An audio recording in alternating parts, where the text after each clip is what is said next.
Kakatapos ko nga palang bumili dyan ng Red Doors at nagpasama nga pala ako dito sa kapitbahay namin sa barkada ko. Kaya ito, umupo nga pala ako rito tapos nag-aantay lang ako ng customer. Mayat maya nga, dumating na lang din pala itong asawa ko at bumili nga pala siya ng sigarilyo doon sa kay Feliciano kasi nga sarado na si Ate Mahal. Sabi ko nga sa kanya ay damihan niya na para bukas ay meron na kaming ititinda agad-agad at hindi na kami lagi nauubusan ng sigarilyo. May natira nga pala doon sa may pera kaya naman ibinalik niya na yung sukli dito sa may lagayan ng kaha namin. Pagkatapos nga pala niyang ilagay doon ay naglagay naman na ako dito ng plastic kasi wala na nga rin pala kaming medium size dito na mga plastic. Karamihan nga pala ngayon ay puro nga pala alak at sigarilyo ang binibili nila kasi nga may okasyon. Fast forward nga pala yun ay nag-away kami kaninang madaling araw. Paano naman kasi sabi ko sa kanya ibibili kami ng gulay kaya lang nakasimangon. Samantalang kakain din naman kami ng araw na yan. Kaya sabi ko sa kanya ay dadaan na lang kami sa palengke para pandagdag dito sa matindahan namin. Kinabukasan nga pagbangon ko ay nagbukas nga pala ako dyan ng napakaaga tapos nahiga na lang nga din pala ulit ako. Para namang pag may nag-doorbell ay yun na lang ang tatayo namin kaysa maghapon kami nakatunga nga dyan wala naman gaanong customer. Nagulat nga ako kasi sa tinagal-tagal namin dito ay talaga naman ngayon lang siya nagkusa na gumawa ng yelo. Tapos nakakapagtaka pa at nagluto siya ng ulam tapos ng kanin. Ganito pala ang epekto kapag nag-away kayo ng gabi, marami siya nagagawa pag umaga.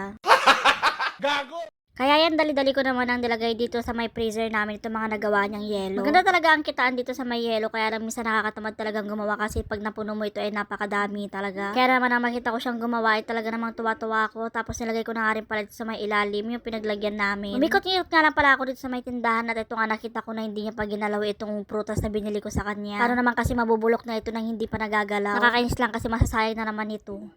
Kilala kong kaliskis mo, oy. Ako kasi mga kasari, hindi talaga ako mahilig sa prutas, kaya ayaw na ayaw kong bumibili. Kaya pag naka-LL ako ay talaga namang bumibili ako kasi para may makain siya. Kaya yun nakita ko nga pala at kinuha ko na nga lang pala ito tapos sinugasan ko sa baby, dalatan ko na nga rin pala. Paano kasi yung balat nito ay malapit na namang mabulok pero goods pa naman siya sa loob at matamis-tamis pa talaga siya. Pagkatapos nga palang hiwain ay nagpunta naman na ako dito sa may kwarto kasi nga nagpipopo ako dito. Yung popo nga pala, minsan ko nga lang pala ginagalaw yun kapag talagang naisipan ko na sipagin ako. Pero alam niyo ba mga kasari na magandang kitaan sa popo hindi katulad doon sa may Bigo kasi doon sa popo kahit walang nanonood sa'yo talagang magkakaroon ka ng pera at talaga naman napakaganda. Tapos yung nanonood din pala dun sa may newsfeed ko na marami na nga rin palang nagpopopo dito sa amin. Kaya naman kayo mga kasari, try nyo magpopo habang wala kayong ginagawa. Sa dami nga pala naming problema ewan ko ba at ngayon ko lang naisipan na manood ako ng Bible. Sabi ko nga sa Panginoon na sobra-sobra na yung binigay niya sa aming pagsubok kasi hindi naman namin nakakalimutan magdasal araw-araw pero bakit ganito? Siguro nga ay nasobrahan talaga namin ng luho namin pero sana naman wag umabot sa punto na talagang bibigay na kami sa pagsubok na binibigay niya. Kaysa naman mga kasari na lumubog tayo tapos wala tayong mapala sa buhay, di ba? Kaya habang may pag-asa at tayo pinababayaan talaga ng Panginoon ay talaga naman i-grab natin yung mga bagay na dapat natin pagkakitaan. Minsan nga talaga ay nakakatamad pero minsan nga naiisip ko na kung di talaga kami sisipagin ay marami ang mawawala sa amin. Kaya mga kasari, alisin natin ang katamaran sa buhay natin kasi wala tayong mapapala. Kung pahiga-higa at paupo-upo lang tayo maghapon tapos hindi naman tayo kumikilos. Kaya yan mga kasari, laban lang tayo sa hamon ng buhay. Thank you!